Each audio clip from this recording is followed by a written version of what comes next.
সম্মানিত ভিউয়ার্স, আসসালামু আলাইকুম ওয়া রাহমাতুল্লাহি ওয়া বারাকাতুহু। আশা করি সবাই আল্লাহর অশেষ রহমতে ভালো আছেন, সুস্থ আছেন। এই চ্যানেলে আরেকটি নতুন গুরুত্বপূর্ণ ভিডিওতে আপনাদের সবাইকে স্বাগতম। আজকে আলোচনা করব সর্বনিম্ন বেতন স্কেল 25,200 টাকা করার দাবি। বিস্তারিত থাকছে ভিডিওতে। এই ভিডিওটি দেখার আগে যারা এই চ্যানেলে একদম নতুন তারা অবশ্যই চ্যানেলটি সাবস্ক্রাইব করে পাশে থাকা বেল আইকনটি প্রেস করে দিন। আর যারা ইতিমধ্যে সাবস্ক্রাইব করেছেন তাদেরকে জানাই অসংখ্য ধন্যবাদ।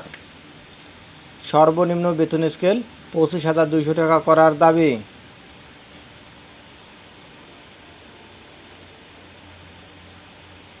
অতিবিলম্বে বৈষম্যহীন নবম জাতীয় পে কমিশন গঠন, বেতন বৈষম্য দূরীকরণার্থে 1.5 হারে বেতন স্কেল প্রদান, সর্বনিম্ন বেতন স্কেল 25,200 টাকা সহ 10 দফা দাবি জানিয়েছে বাংলাদেশ চতুর্থ শ্রেণী সরকারি কর্মচারী সমিতি।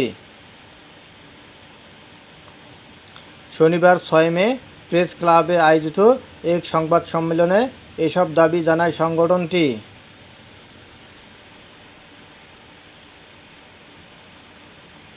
সংগঠনের সভাপতি মোহাম্মদ আজিমের সভাপতিত্বে সম্মেলনে উপস্থিত ছিলেন উপদেষ্টা আব্দুল মান্নান, সাধারণ সম্পাদক মোহাম্মদ মুক্তার হোসেন, বাংলাদেশ সরকারি কর্মচারী সমন্বয় পরিষদের সভাপতি এম এ হান্নান প্রমুখ।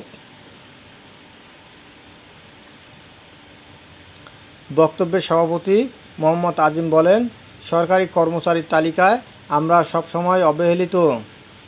অন্যান্য শ্রেণী কর্মচারীরা নানান সুবিধা পেলেও আমরা সেসব সুবিধা পাই না। তাই আমাদের 10 দফা দাবিগুলো বাস্তবায়ন করে বিদ্যমান বৈষম্য দূর করা হোক।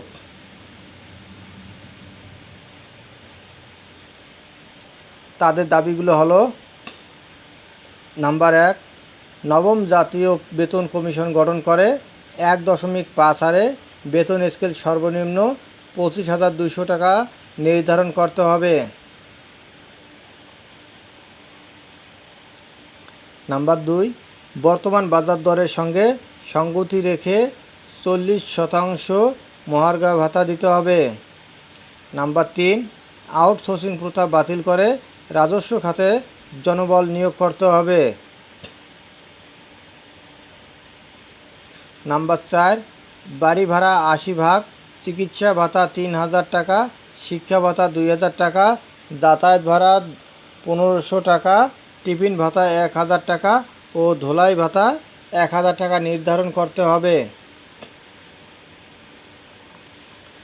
নাম্বার 5, পুলিশের ন্যায় রেশন দিতে হবে ও নার্সের ন্যায় পোশাকের টাকা বেতনের সাথে দিতে করতে হবে। নাম্বার 6, শিক্ষাগত যোগ্যতা সম্পন্ন কর্মচারীদের পদোন্নতি দিতে হবে। নাম্বার 7, নিয়োগের ক্ষেত্রে 40% পোষ্য কোটা সংরক্ষণ করতে হবে। নাম্বার 8, শতভাগ পেনশন উত্তোলনের সুবিধা সহ পেনশন গ্র্যাচুইটির হার 500 টাকা নির্ধারণ করতে হবে।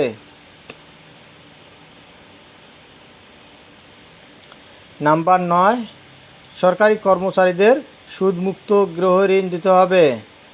নাম্বার 10, ঝুঁকিপূর্ণ কাজের ক্ষেত্রে ঝুঁকি ভাতা ও পার্বত্য জেলাসমূহে পাহাড়ি ভাতা বহাল রাখতে হবে। ধন্যবাদ জানিয়ে বিদায় নেওয়ার আগে আবারও অনুরোধ জানাই, যদি ভিডিওটি ভালো লাগে এবং সর্বশেষ শিক্ষামূলক আপডেট ভিডিও পেতে চান তাহলে অবশ্যই চ্যানেলটি সাবস্ক্রাইব করুন।